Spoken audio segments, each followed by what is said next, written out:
our local girl, Miss Karishma Shirvoikar, has been provided an opportunity to graduate into the National Football Fraternity after her participation in the competition. Ladies and gentlemen, she deserves a round of applause. Thank you. This achievement clearly demonstrates the intensity of the Vedanta's Women's League and the effect it has on both the on-field as well as the technical staff. One can therefore proudly say that the league has made its objective of providing a platform for the Goan girls to make a leap into the national team. When it comes to football, we are all on the same page, hopefully.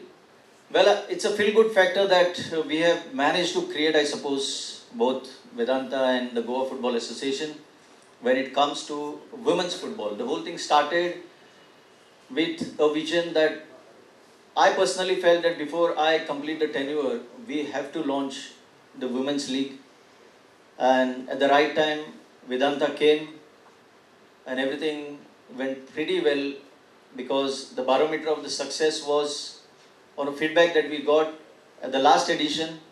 खूपशा भुरग्यांक आमच्या national लेवलाचेर वचपाची संधी जी आसा ती तुमच्या कडल्यान मेळची आनी sure shot Goa football association आनी वेदांता विल हेल्प इन दीस. म्हणजे म्हाका खूब जाण म्हणजे आमी पळयता की गोंयकार आनी फुटबॉल हे तशें पळोवंक वचत जाल्यार एकदम म्हणजे comparison with the other states लागचें नातें आसा आनी गोंयकार फुटबॉल म्हटल्यार पिसो आसा आमी जाका म्हणटा.